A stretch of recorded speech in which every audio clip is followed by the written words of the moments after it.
All right, red button's on. Hopefully we are working. What's happening, feeshin friends? Welcome to another live. Tonight will be a fun one because we've got a gentleman that I was just talking to beforehand. We haven't got to actually sit and talk to each other, but I love what he's got going on. I've known him from some other stuff through the Burley Boys. So we have Mr. Jake Suvak. Jake, how are you, dude? I'm great. How you doing? I'm doing well. I'm excited to talk tonight. As people start rolling in here, of course, always want to thank my members, just like Tom. Uh, we got Boar, we got Dakota, all the guys in here.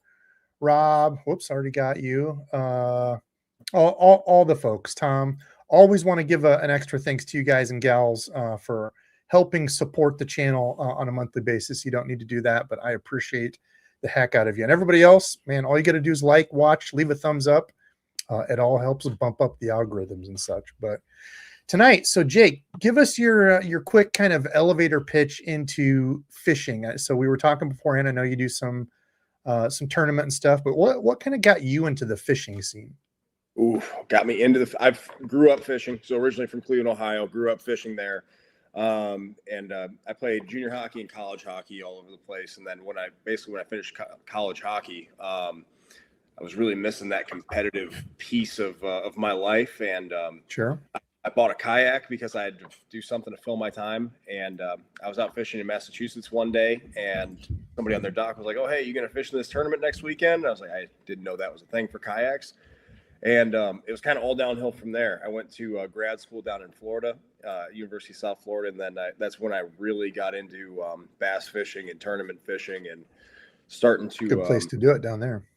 Yeah, I mean, I fell in love with it. And I got down there. I was like, all right, I either got to really buy into bass fishing, or I got to kind of do both, bass and saltwater. And I really wanted that tournament, that competitive side of it. So I decided to go the bass fishing route. And it was 2019, 2020, COVID. I had a ton of time to fish. So learned a lot, got a lot better in that time. And, I guess that's my 90-second elevator pitch about me getting into fishing. Okay, I like it. Yeah, and it's always interesting. I always like to ask that because I grew up fishing. I was the same way. My dad always had a boat. Fishing was something we did, outdoor stuff. And it's always interesting to hear the different stories of, no, I didn't start until 5 years ago, or I just started last year, or it's always surprising to me. The stuff kind of we take for granted, and that's part of the whole YouTube journey is not everybody had a dad and grandpa to teach them how to fish. So. Right. The stuff people have now, it's crazy. They don't have to wait for the magazines to come every month, and or you read the books. Now you've got a plethora of stuff on the internet. So, oh yeah, if it's something new that you want to get into, you just got to turn on YouTube. And I mean, like those guys, I think I watched every single video they came out with when I was in my mid-20s and really getting into bass fishing. Like those guys had so much knowledge. Yes. Yeah. There's so many good channels out there too. I mean, even just from when I started, I was looking back, I'm almost coming up on 10 years. Next year will be 10 years doing the YouTube stuff, which is insane. At the end of 2017 was my first video. And the number of people from then till now, like who do videos and stuff is crazy. Like when I first started, there was just kind of a handful of people. And now it's like everybody has a fishing channel. So it's interesting.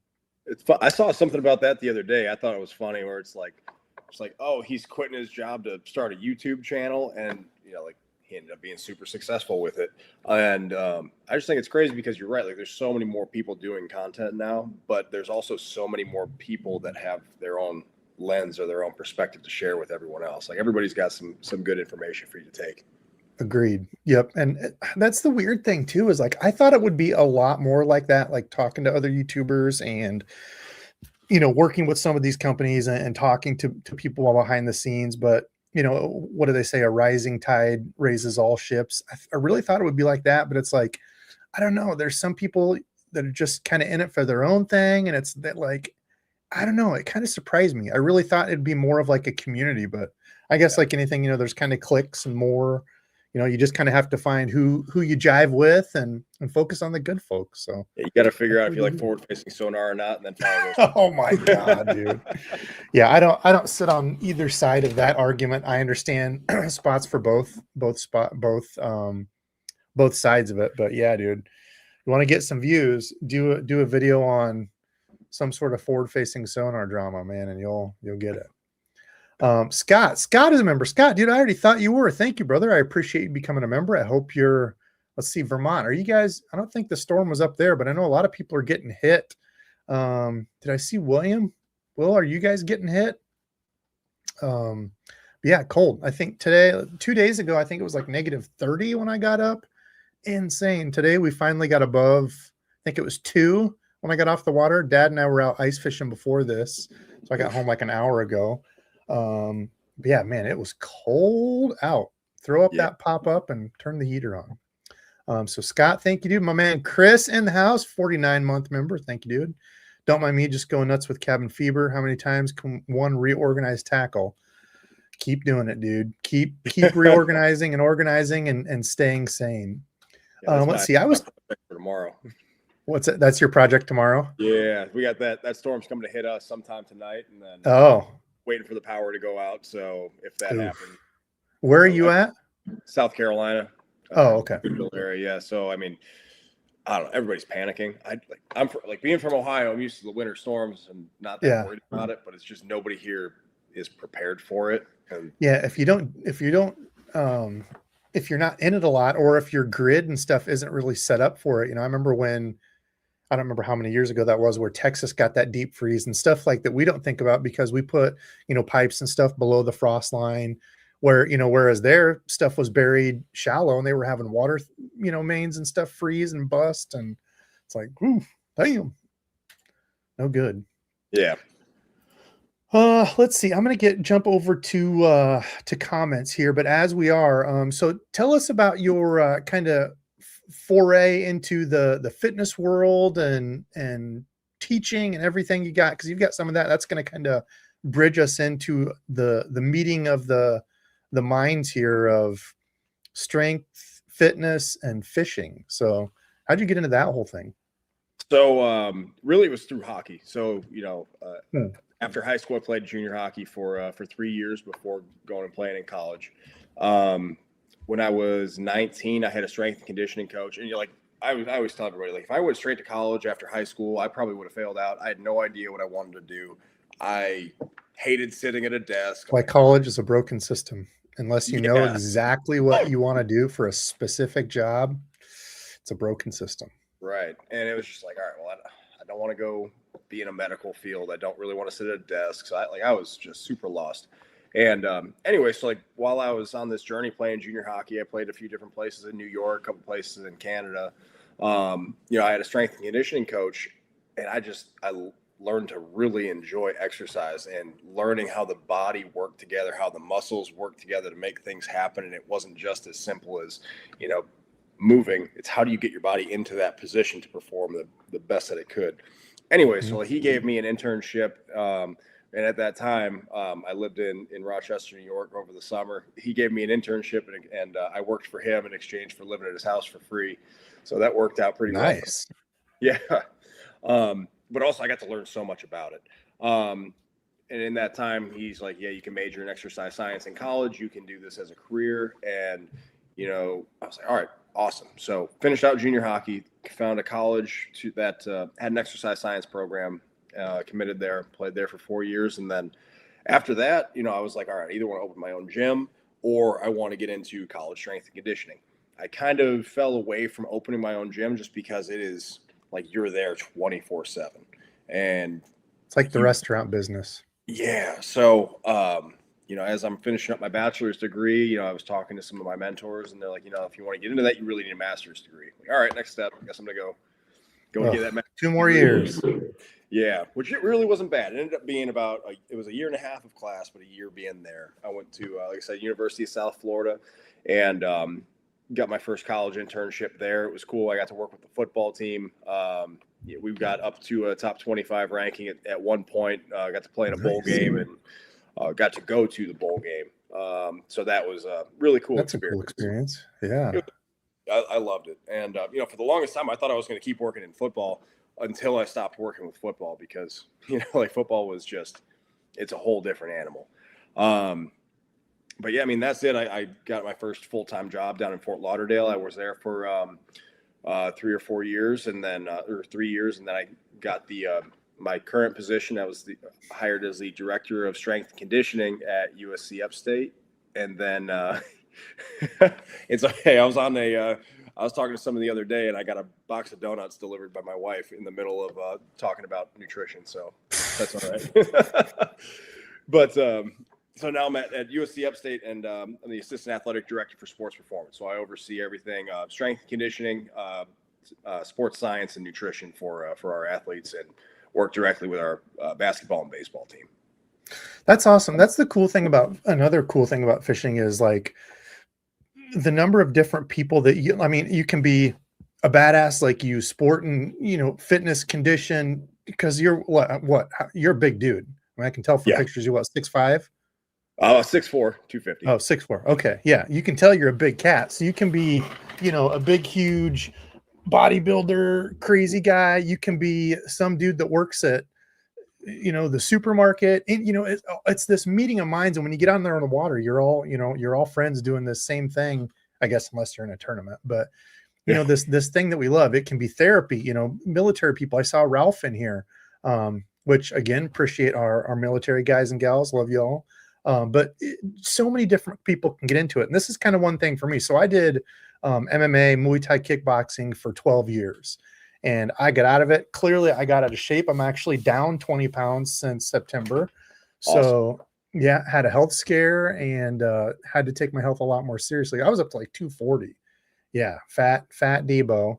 But I kind of got burnt out on it. Got burnt out on working out and sports and, living at the gym, and just really didn't want anything to do with it. I don't watch UFCs now. I can't even stand to I don't know. I feel like a poser now. So taking my health more seriously, something I've done. I know I've talked to some people back and forth who have done the same in fishing, because we want to be able to fish for a long time, right? And I didn't realize how out of shape I was until I got back in the gym.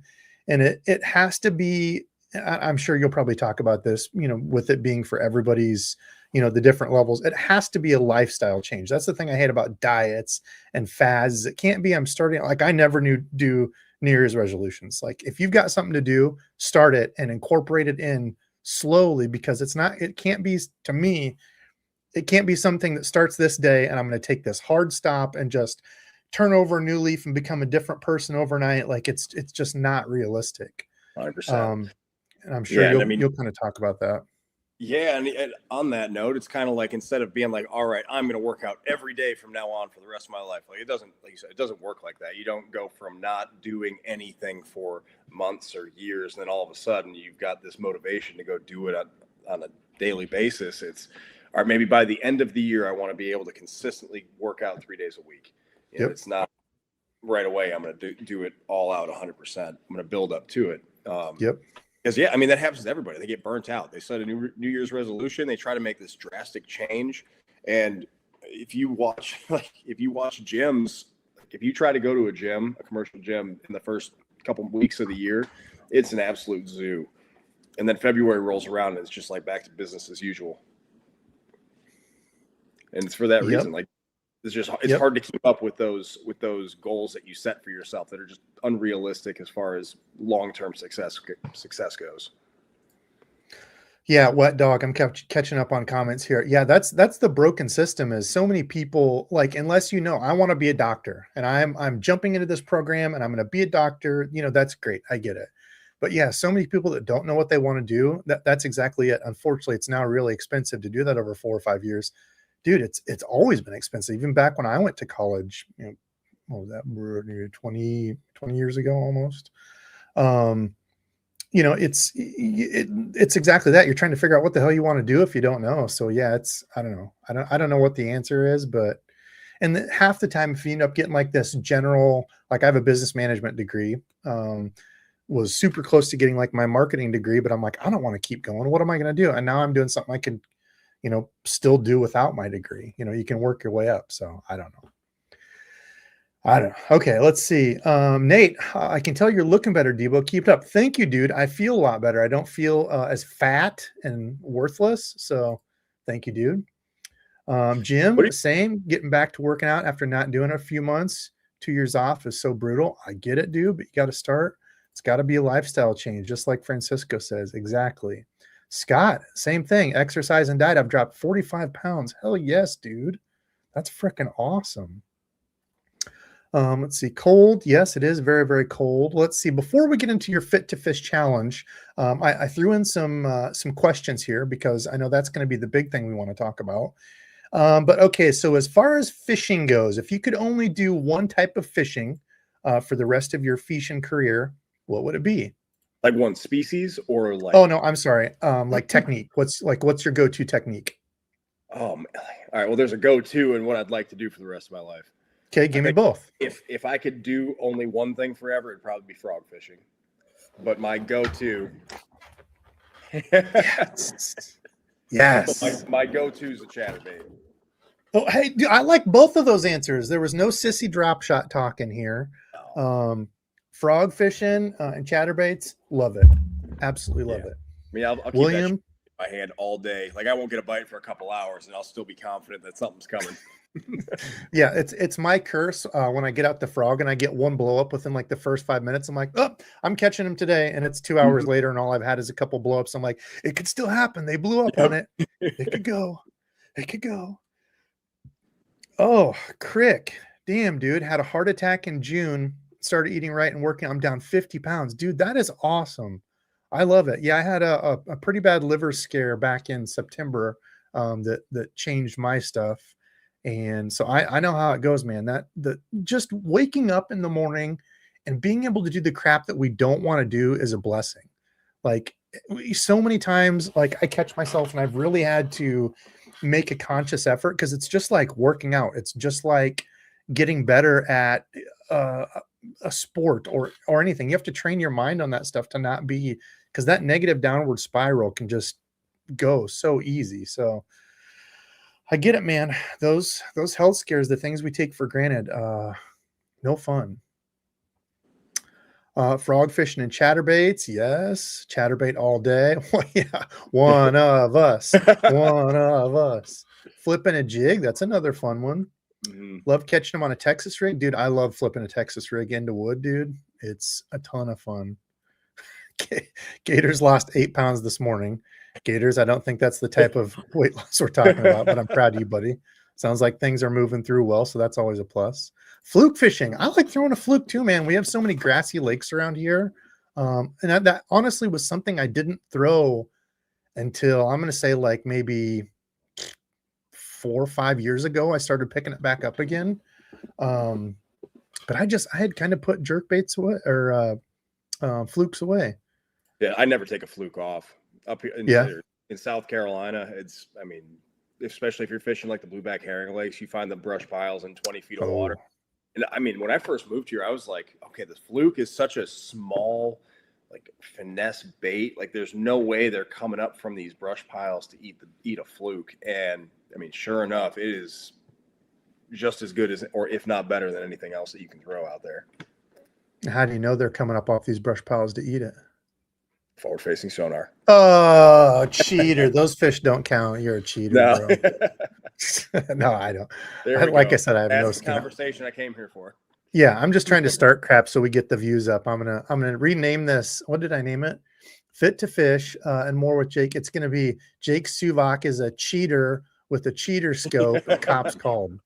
That'll get me some views. There you go. Okay, one more before we get into Fit to Fish. How about gear? Are you a gear nerd at all as far as like rods, reels? Do you get into that much, or is it just like, do you have like a favorite brand? So rods, Senko sticks, they're a smaller company down in Florida. The guy named Alex Senko, he started building rods in his garage. The guy's name really is Senko? Tarasenko. Oh, dang. I was like, dude, if his real actual name is Senko, like that is, he best be in a fishing business somewhere. Yeah. Yeah, no, the first time somebody saw my rods, they were like, oh, is that like for throwing a Senko? I was like, no, different kind of Senko. But let's see. I'm gonna look at these. I've never heard of. What is it called again? Senko sticks. Senko stix. Senko sticks. I like new gear. I like looking at new stuff, especially some of the smaller companies and such. Let's see here. So yeah, when I first started using him, he was still just building rods in his garage at home, and Oh, wow. just doing custom orders. And Oh, my. I went into a tackle shop to buy a rod, and the guy I was talking to was like, "No, that's not the kind of rod you want for a chatterbait. Here, let me let you talk to Alex, and he'll get you a rod." And I was like, "Dude, like this is some stranger, random guy building rods in his garage. What the Like, hell am I going to end up with? like, yeah, I'm like, I don't know. About he's and anyway, he gave me 2 of his rods to just go take out with me fishing one day. First fish I caught on it was a 7-pounder on the rod that he gave me, and I was sold. So I've been using his rods ever Damn, since. that's awesome. But I mean, he makes custom rods, which are awesome. They've been really That's what good. I'm looking at. Dude, he's got some sick stuff in here. The best part about it is like I'll text him because I'm not a gear nerd. I'll put it that way. Like Okay. half the time I don't know what rod I need for this presentation, and I talked about frog fishing earlier. I texted him and I was like, dude, I've got a frog rod. It's a heavy, moderate, fast. I think it was. This was years ago. I think that's what it was. And I'm like, I get the blow up. I reel down. I set the hook, and I feel like I get a good set on it. And I keep having fish pop off. And it was the same thing where he's like, hey, come swing by the house on your way out next weekend, and I'll give you a rod to try out.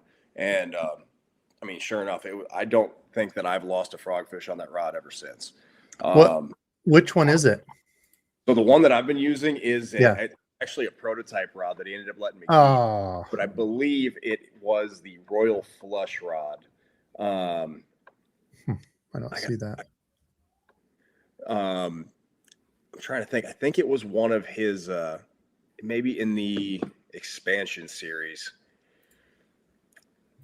But basically, he's been trying to create his own what's it called, like a factory line where 7.3 heavy fast. I love that cork. That cork is really neat looking. I don't know what kind that is, but it's like swirly, like a marbly cork. Huh. Yeah, look at that. Yeah, they're awesome rods. I've been a huge fan of them. They got warranties, all that fun stuff.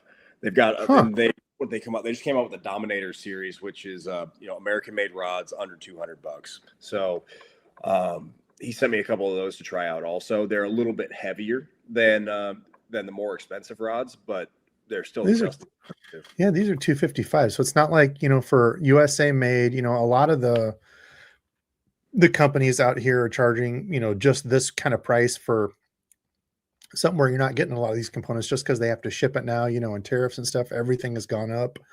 So it's cool to be able to support some of these USA companies making stuff, and these look really cool. So I'm gonna have to check one of these out.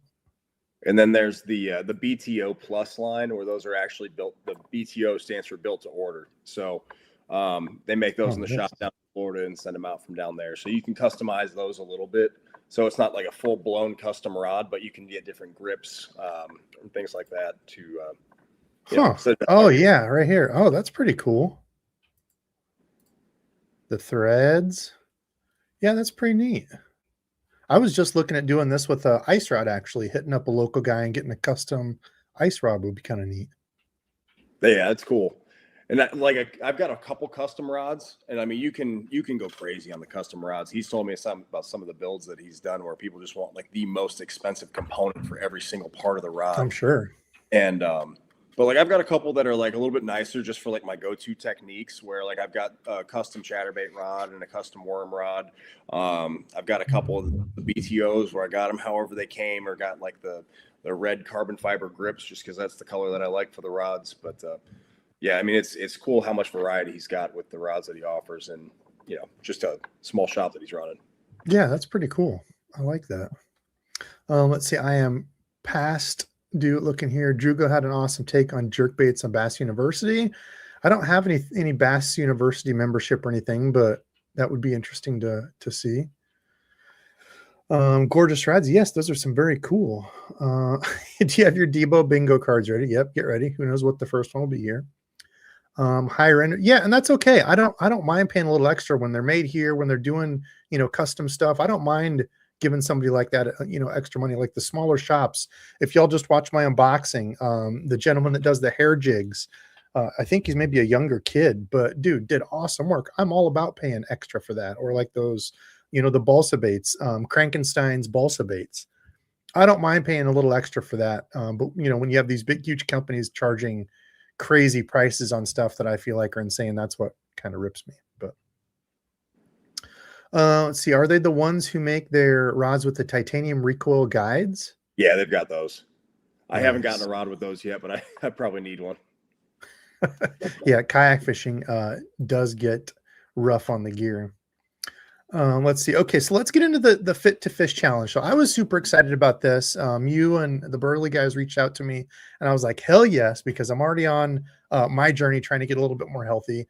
So it's really cool that you're doing this, with the fishing friends, is what I call them, fishing friends, in mind. Being able to fish, do that longer, and improve your health. So what is the? I should have got this from you before. Do you have the link to that you could throw up in the chat? Yeah. 1 second, I'll pull that up. Have you used the Krankenstein rod? Does he sell a rod? Ruben? Sometimes he names the rods, very specific names. Oh, no, Krankenstein is the gentleman I was talking about who sells the balsa cranks. Oh. But I didn't know it. Does he have a rod for it? Let me know what you're talking about, Ruben.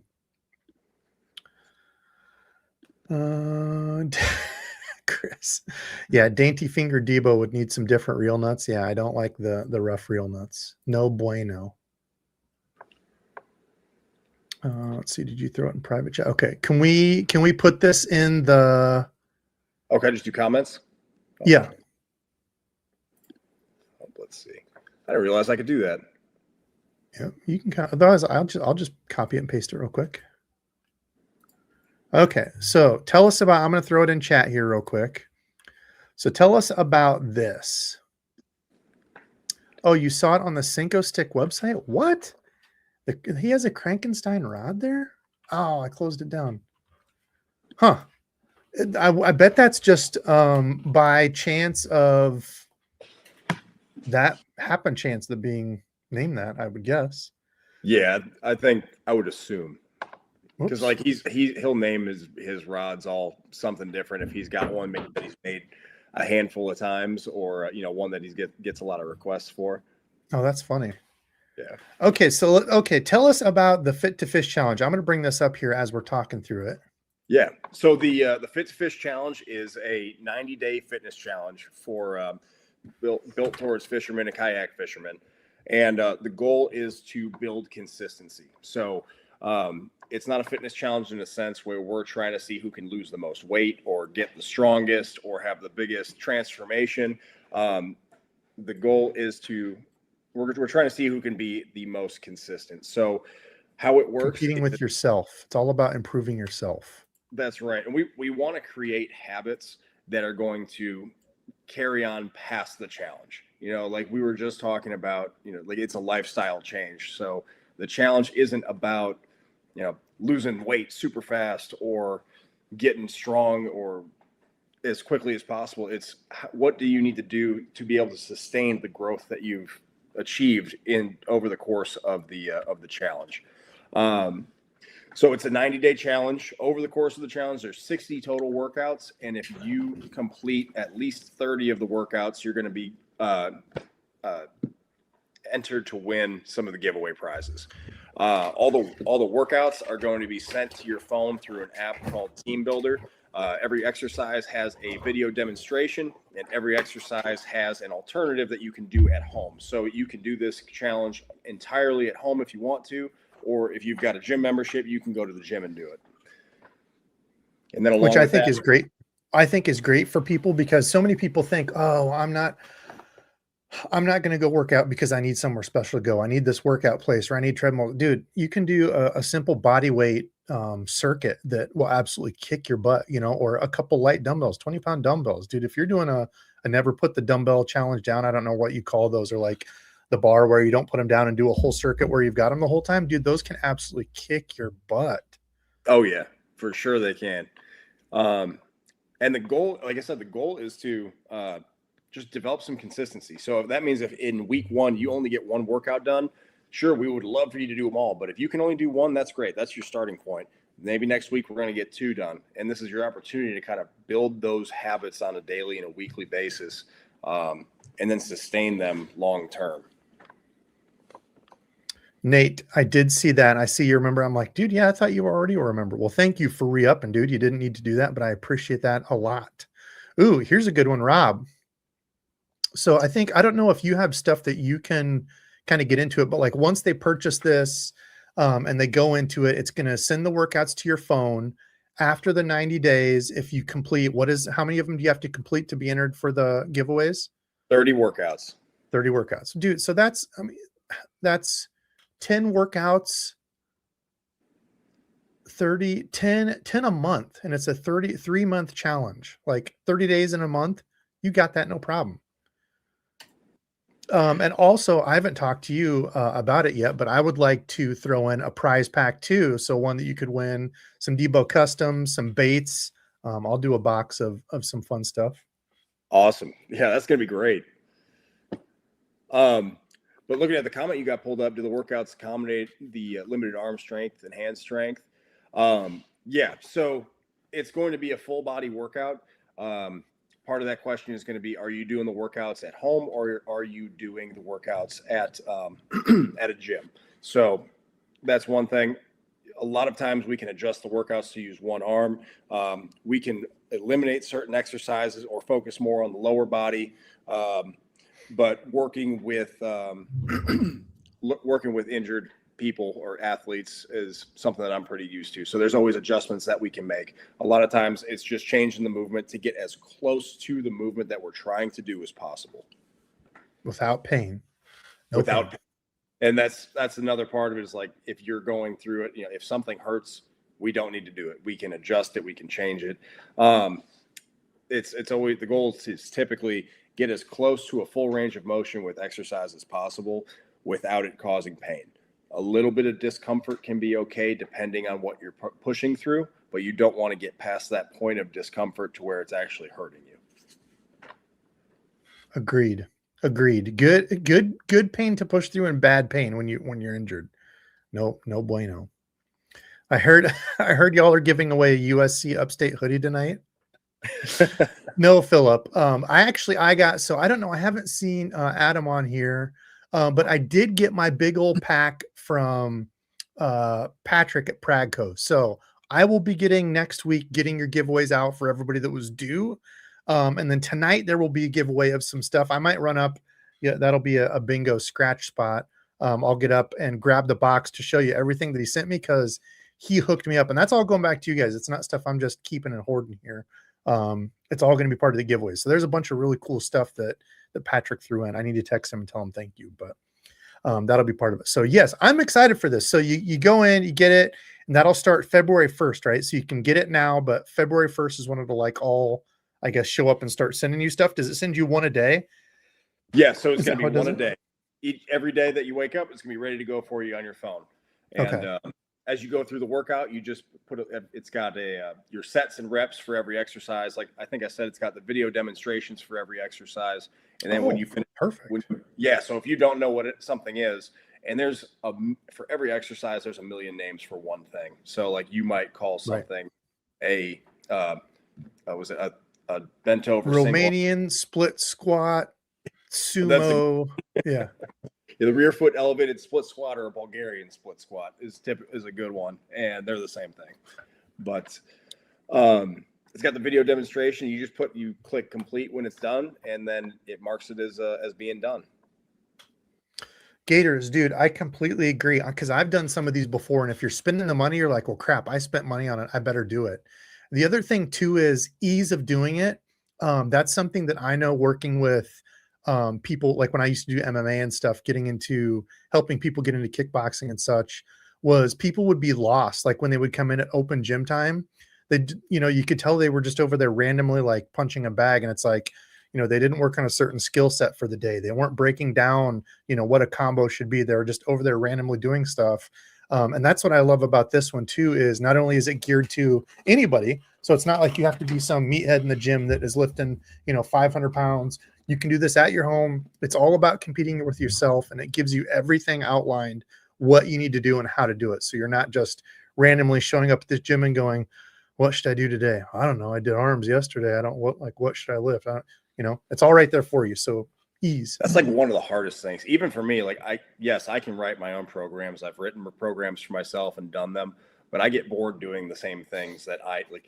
Everybody has their own routine, their own style that they like to, how they write their programs. So when I don't have anything else to do, I'll do my own workouts, and that's fine just because I can actually put something together for myself. But I love when I do somebody else's program, because for that reason, a lot of people go into the gym, don't really know what to do or how to do things differently than everything that they've ever known.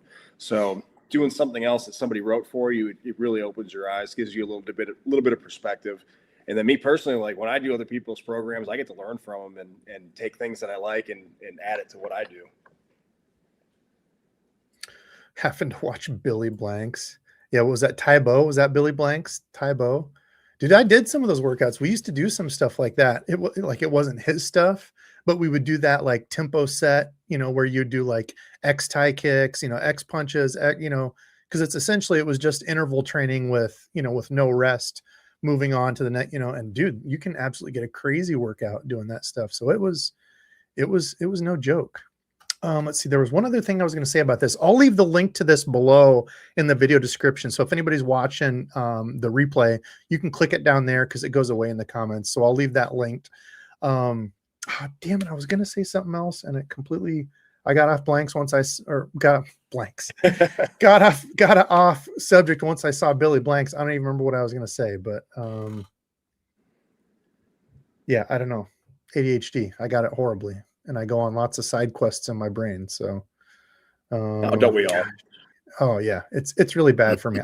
I have a notepad. Like I can't even. I don't want to show personal stuff on here, but because there's passwords and other things, because I'm really bad at remembering like here. But I have all kinds. All these are different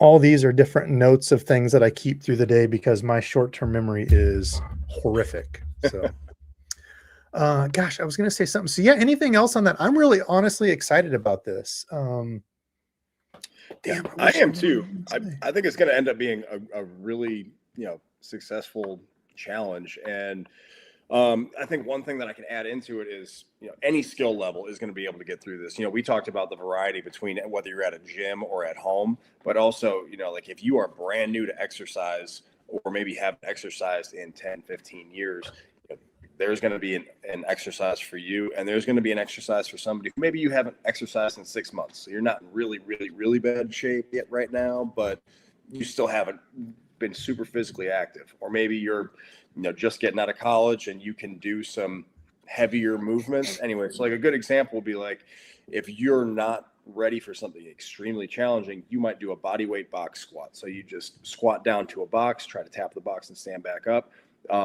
And then there's a goblet squat option, or there's a goblet box squat option. So a goblet squat is where you hold a dumbbell right here. So you're going to add some weight and go to the box. And then the third option would be just holding the weight and doing the squat. And then if you're somebody who is more experienced with the movements, you can also do a front squat or a back squat if that's something that you're comfortable with.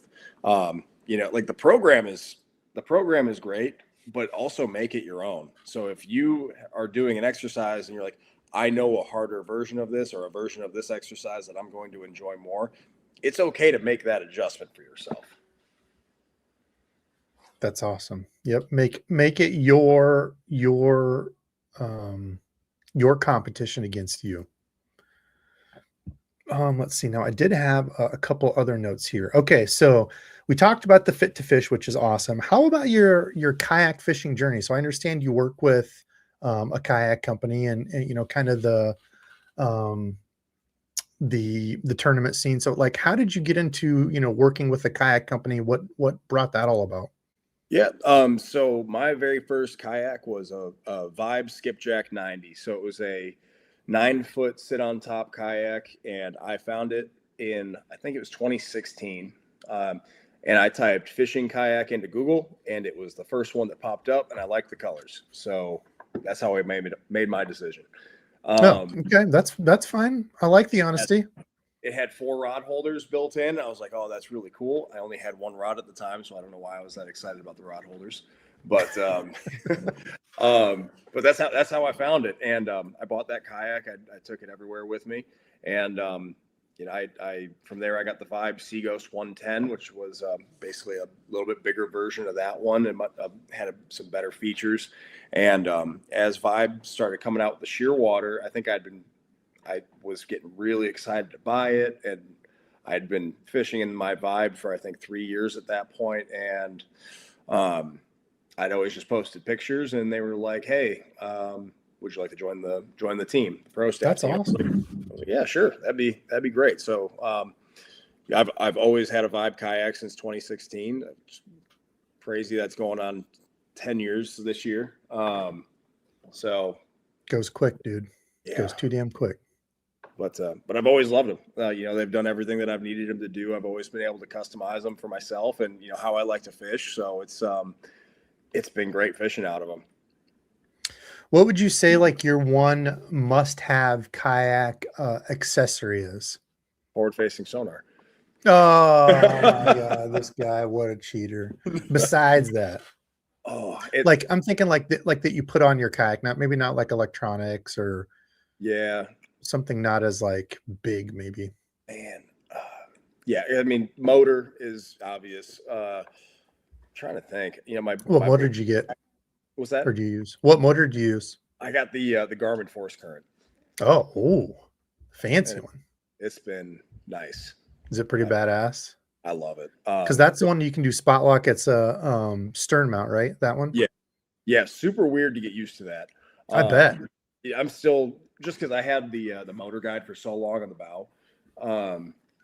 He's a tournament guy, Francisco, so we know he loves measuring fish. All these kayak nerds. Yeah, I like my measuring boards. I got the Yak Attack leaderboard, which I love that too. With having the Yak Attack leaderboard with the mount on the side, it keeps it out of the way. That was a huge change for me. But yeah, the Force Current's sweet with the foot pedals too. Oh yeah, because those are the wireless ones, right? Yeah, and that looks sick. That was probably the biggest thing, just being able to use the foot pedals, like to kind of cruise around again. Like if you're scoping schools of fish, like right now, being in the middle of winter, that's kind of the only thing that I can really do out here. Like I'm sitting in 30, 40 feet of water, just finding bait and then finding blobs, casting at them. And you don't have to like hold your rod in one hand and the remote in the other.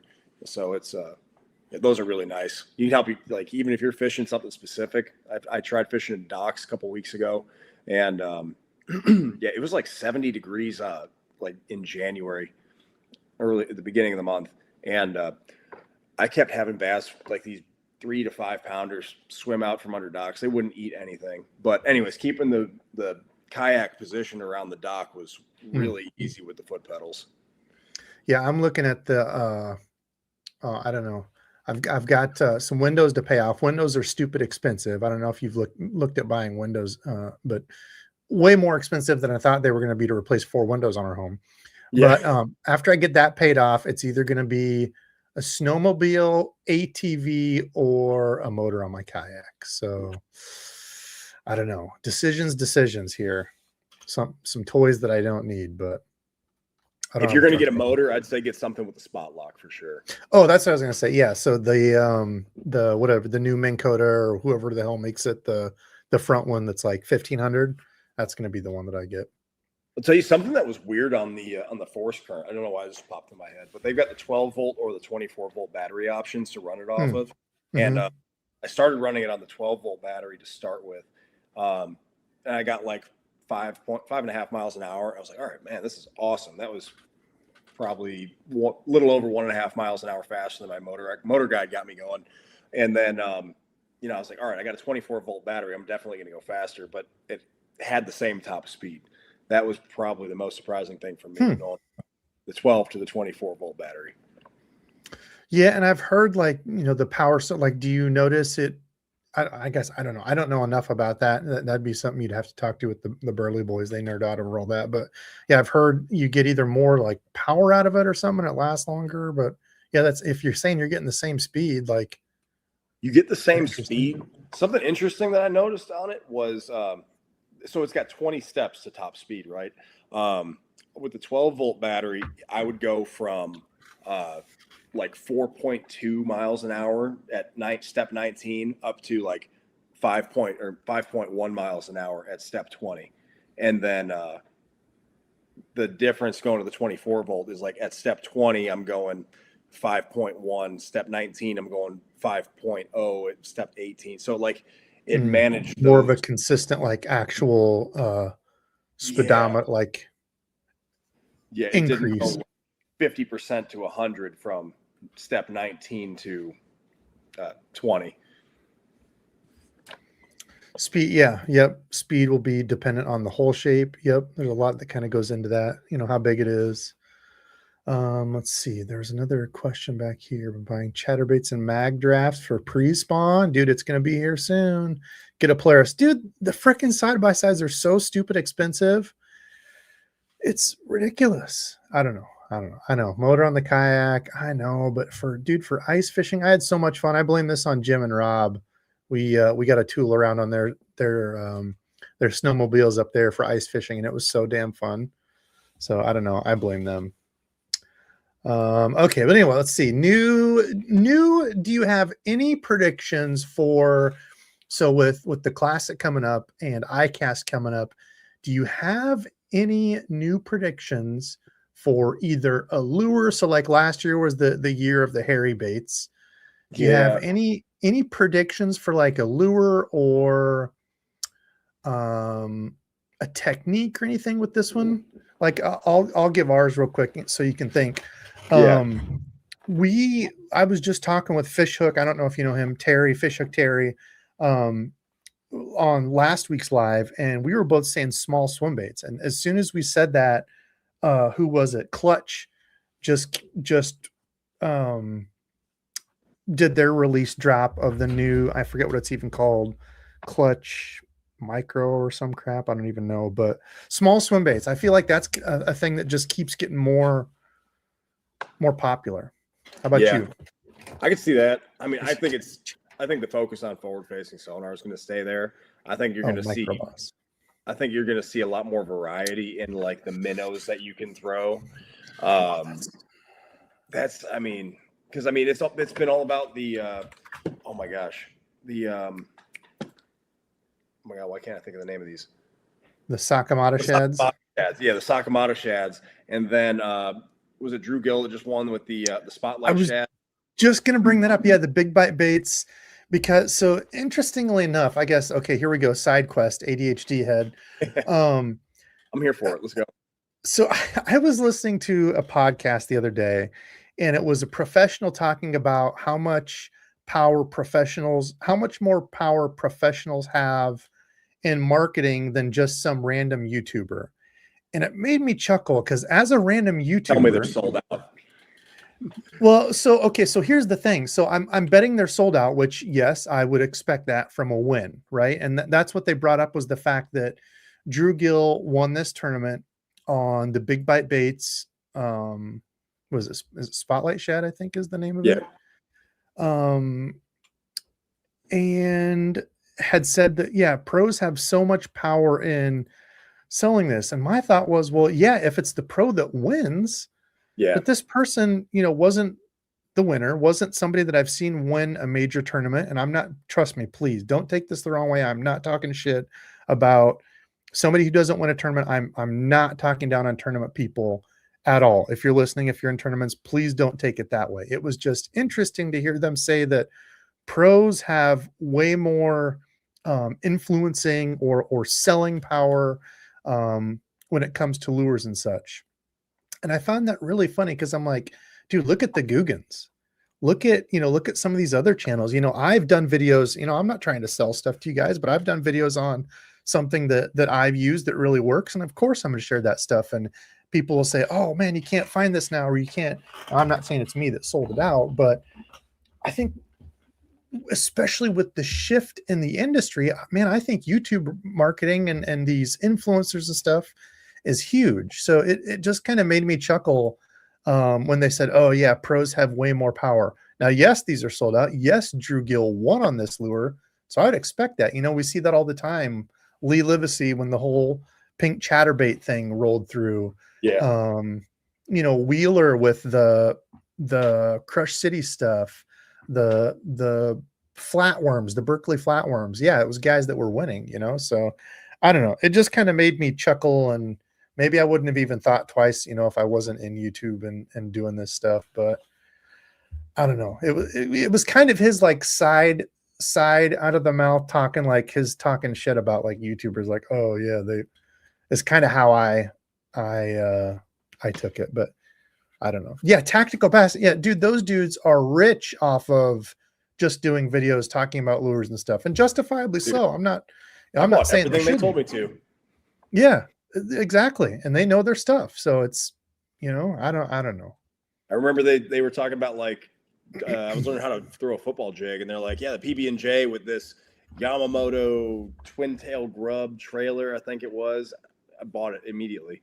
You're like, yes, add to cart. Yeah, never caught a fish on it, but yep. But yeah, I mean, I think you're right. I mean, especially if you have a track record of, you know, having success or being consistent, I think that you're going to be just as influential on what people buy as a pro winning a tournament. Completely agree, Francisco. Yeah, so many people think just because I have the bait, I'm going to go out and catch fish. Well, how are they using it? What are the conditions? Where are the, you know, completely agree. So that was a side tangent there. Sorry guys, but it kind of made me furrow my brows. I was like, wait, what? Debo is rich in love from the Dink Brigade. Debo is rich in love from the Dink Brigade. Yes, Crimey, I do appreciate the Dink Brigade, but I don't. Debo is rich in love. I don't know what you mean there, buddy. How much maple syrup you been drinking up there? Crazy ass Canadians. I don't even know what they're talking about. Okay, let's see. Other notes. What else did I have? So we talked about that. The challenge, gear. Okay, how about so here's something I think with the industry. So of course with tariffs and everything, you know, going up, everything's stupid expensive.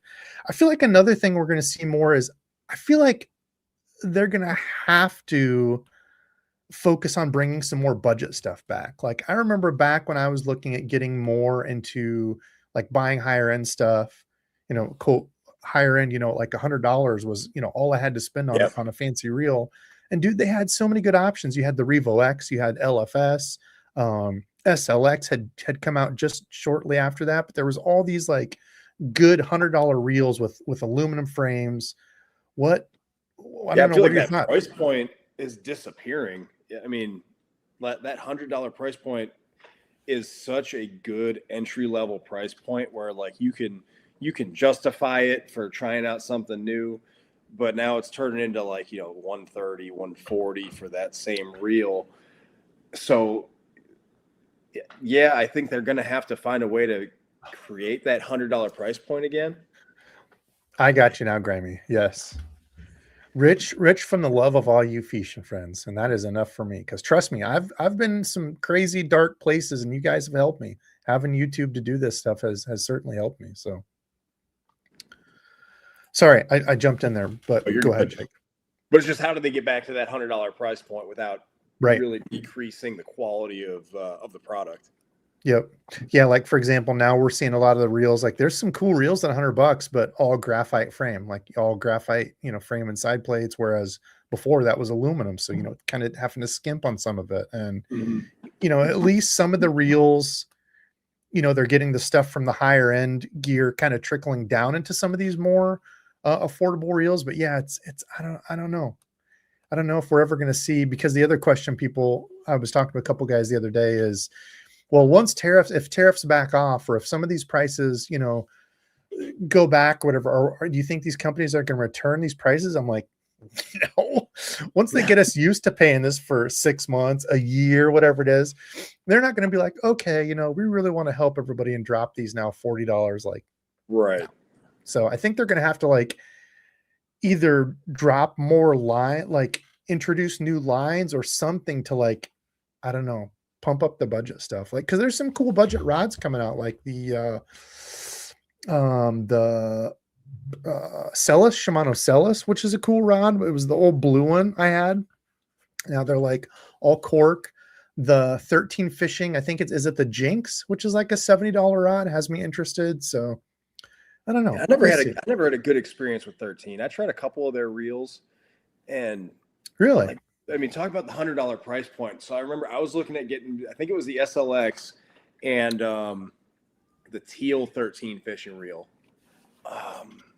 The teal colored one. Yeah, I think it was the Origin. And okay, yeah, I know which one you're talking about. I don't remember the name of it. anyways, Was it like, Concept? It may have been that. Yeah. I don't remember. Anyway. Yeah. So I know the Concept Z was the red one. I had that one too. And anyways, I broke the gears on the Concept Z twice. And oh wow.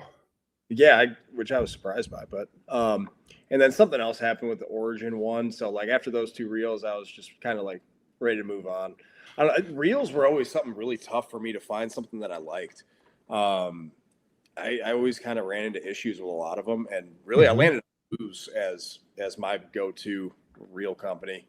I think every single one of my reels except for one is a Lose now. What's your go-to in the Lose lineup? I love the Custom Pros. Is that the black ones? So the black ones are the gold ones. Tournament Pros, which I've got a bunch of those too. So the Tournament Pros are like the 200-ish, at least they were when I was getting those. But the Lose ones that are the gold ones that they just came out with. Oh, okay. Those are the custom.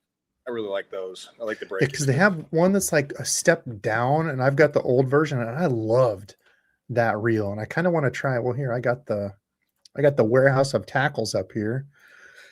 Let me look, because they have the new black one out, and I'll be interested to see if you have this one. Yeah, I think it's the one that's just a step down from the gold one. Here, yeah, Lose Custom Gen 3, this one. Okay. Do you have that one or no? No, I don't have that one. I've got the Tournament Pro, so it looks similar. It's black, but it's like got gold accents to it. Yeah, this one I'm really interested in trying. Because again, so for prices, because I was looking at doing some kind of real like head-to-head stuff. I used to do some of them, like, here are the fit features, all this stuff. And as I was looking back at prices, I'm like, dude, this is like a completely different mix-up now that I'm looking at prices of some of these things. They've changed so much. So I don't know. Yeah, I was just thinking, like, as I was sitting here talking about the reels, I'm like, okay, well, this was $200, but I haven't gotten one of these in a few years. It's probably more expensive now. Yep. Yeah. Casting battles, William. Yes, that's part of it too. I want to do the casting battles. Because I was just looking at, I think that's the one. Yeah, so that one. Yeah, that's a $299 reel. Yeah, because I think that's their newest one. Yeah. Yeah, so this one I'm really interested in, but don't have one yet. So that'll have to be one I keep on the radar. How about, have you used any of the new Excel ones? This is kind of an interesting one too at $109. No, I haven't. The RX brakes.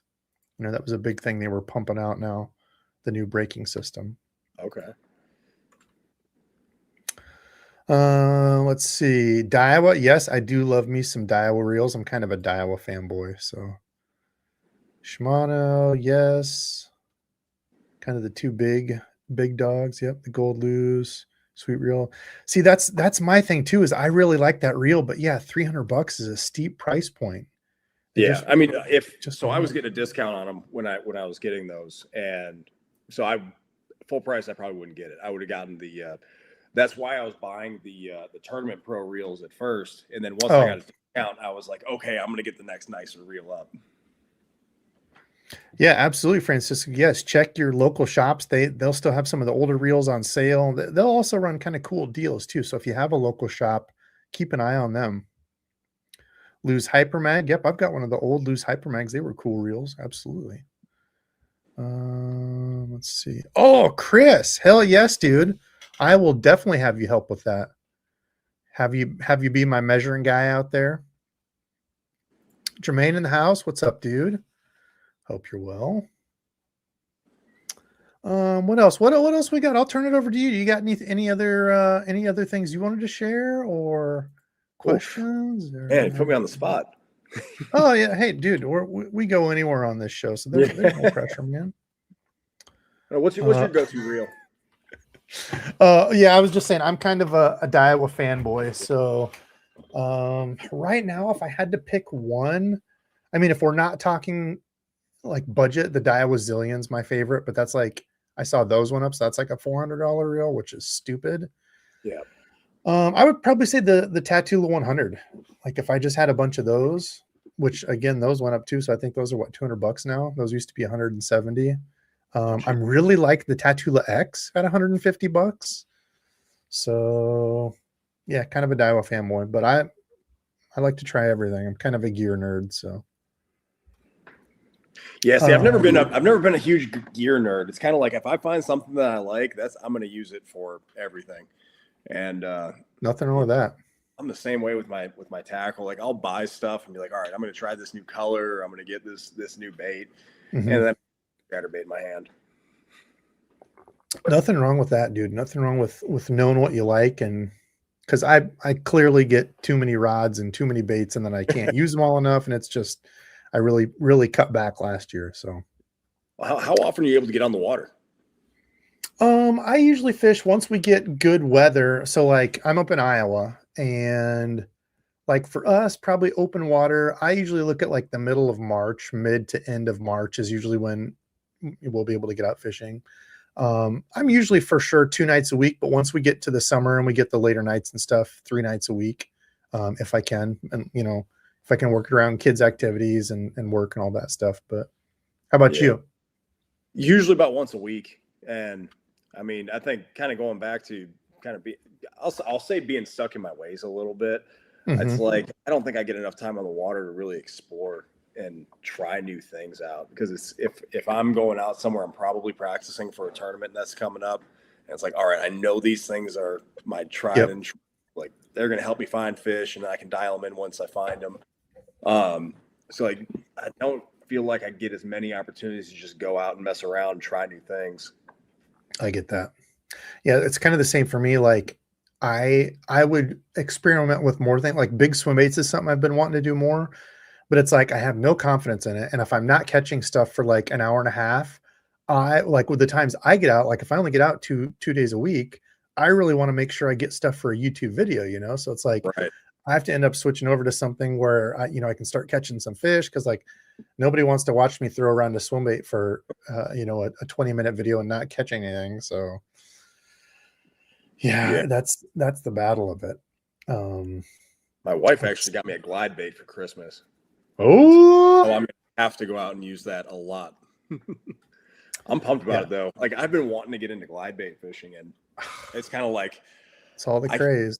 Not knowing anything about it, like it's kind of like buying a super nice reel if you don't know what to do with it. It's like I couldn't justify getting a nice glide bait, but she got me one from War Panda Baits. I think I watched Matt Becker talk about it in his video. He's like, yeah, this is my go-to glide bait. That's just kind of all purpose. I was like, all right, well, that's where I'm going to start then. Heck yeah. Yeah. I've picked up a few. They are fun. I can see, I definitely have seen the drawing power of them. I'll tell you that. I'm not good at like getting fish to commit, but the number of fish you can get to just follow your bait out, that they're clearly interested in it, whether they're, just curious, whether they want to eat it and I'm just not doing the right thing. Like the number of fish that I've seen follow it is crazy. Yeah. And the number of like good sized fish. That's not like, I do this all the time and I see like little 1-pounders following it. Like I've seen a lot of like really good fish. Now getting them to bite and actually knowing what the hell I'm doing with it is a different story. But, there's clearly something behind throwing a lure that size that, the fish don't see. And that's, I think that's a reason it's so popular. Right.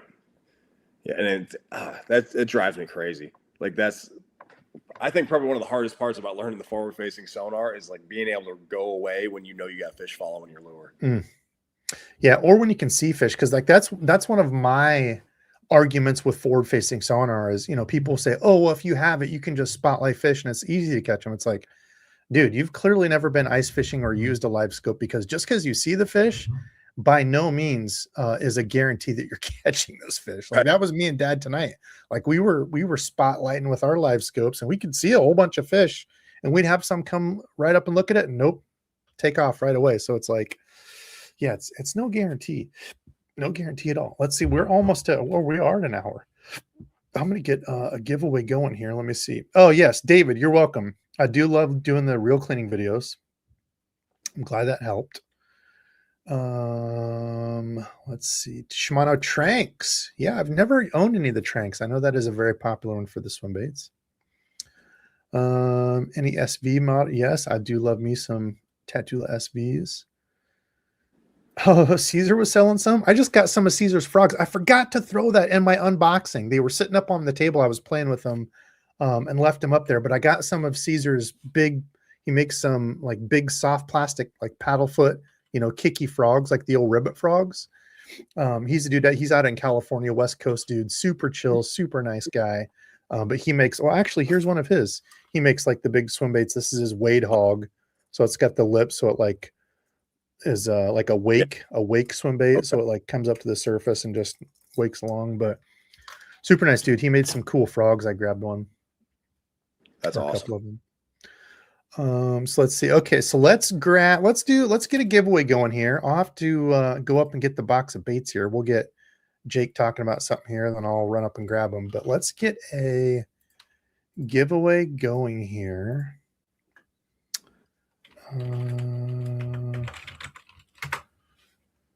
Okay, let's see who's going to guess it. So that's one of the games we play, is see who can guess what the hashtag is going to be for the giveaway. Tonight's going to be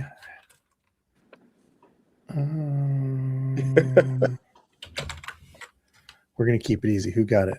Oh, somebody got it already. What color chatterbait? What's your go-to? Here will be a good one. I can set you off on. What's your go-to chatterbait combo? And your go-to like chatterbait color. So rod, reel, line, lure. Give them the breakdown. Okay, rod is the Senko Sticks. Was Chatter Trap 2.0. So that was a custom one that I got made. The 7.2 Senko Sticks Chatter Trap 2.0 with the the Lose Reel I was just talking about, the Custom Pro. So the Lose Custom Pro with 15-pound test Seagar Tatsu line fluorocarbon, and then go-to colors, the Golden Shiner with a Tennessee Shad, Seiko on the back, Yamamoto.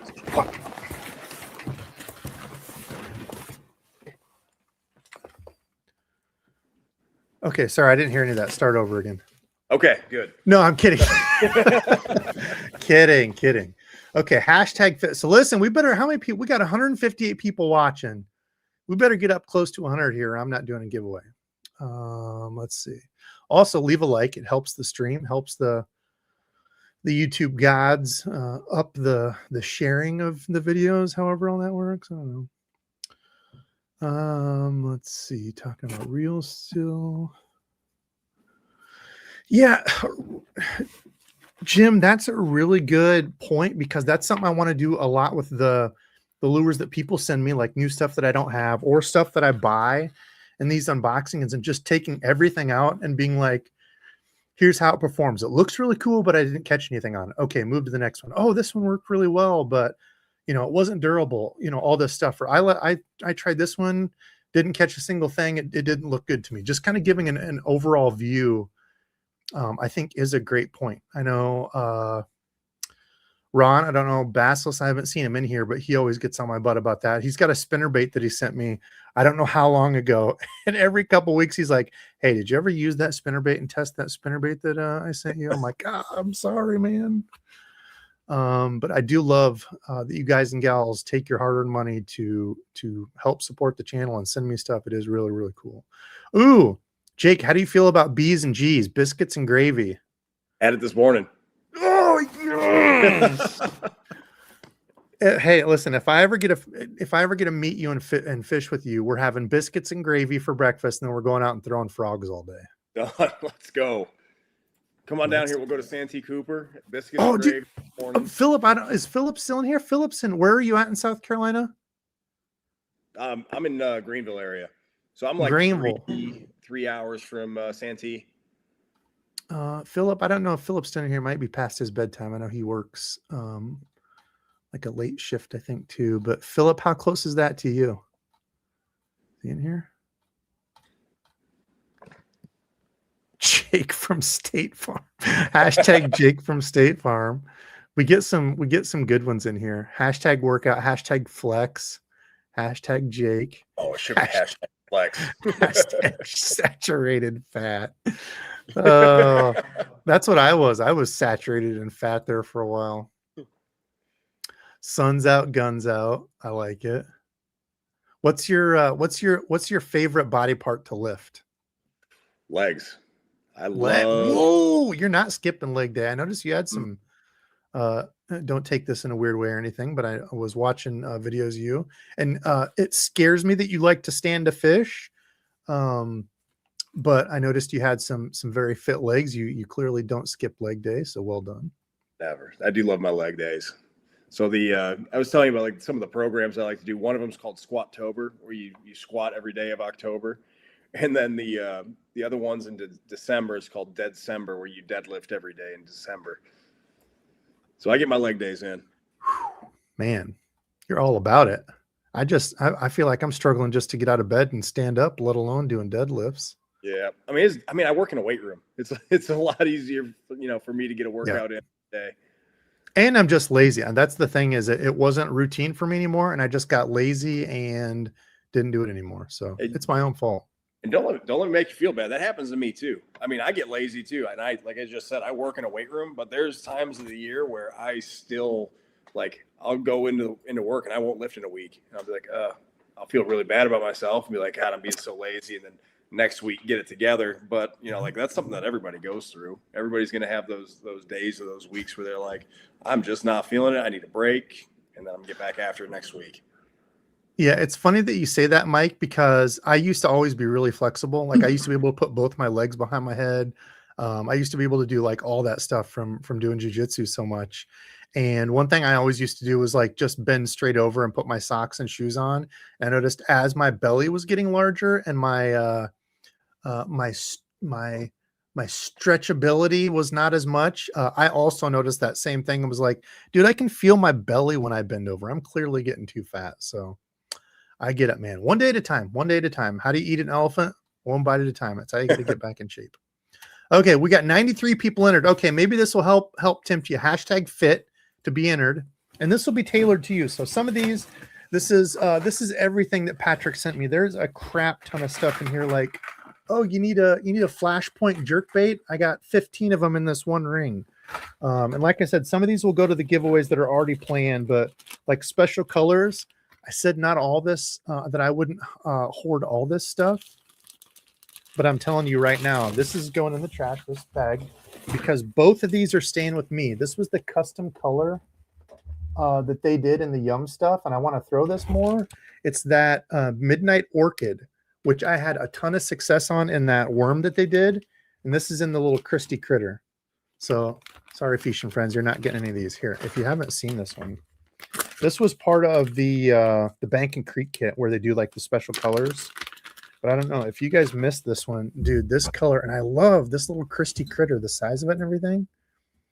Black with like silver, purpley blue flake, and then the bottom of it's purple with the purpley blue flake. Oh,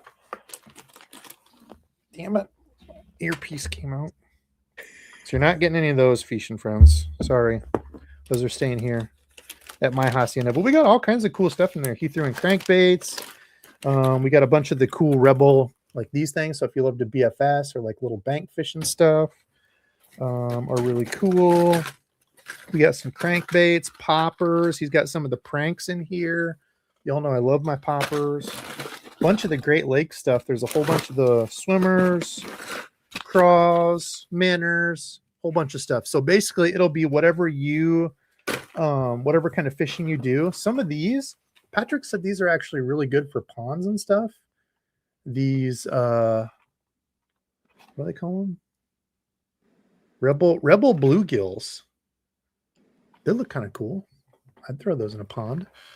Okay, anyway, a whole bunch of stuff in there. So I will tailor to whoever you are winning and what kind of fishing you do. So let's see. Do we have 194? We still need 6 more people. What the hell? Let's go. If you want to giveaway going, we better be at 100.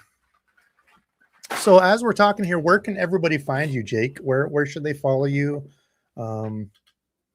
Best place to find me is on Instagram at Suvak Kayak Fishing. So I do have a YouTube channel. Same thing. I don't really post too much. It's something I tell myself all the time. I'm going to start doing more, but there's only so much time in the day. So that's something that, like I'll get a video or 2 up here or there. But at Suvak Kayak Fishing, I post a lot on Instagram.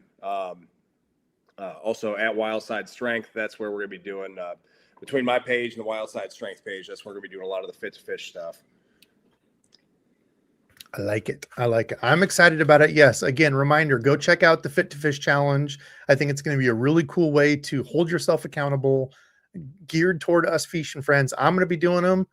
So if anybody has questions and stuff, I'm clearly not a pro at every single workout thing, but I did do my my share of exercises and stuff back in the day. So I am happy to help you. I've got a number of friends who are personal trainers and have done all that stuff. So I'd be happy to help you. Okay, boom. We're at 100.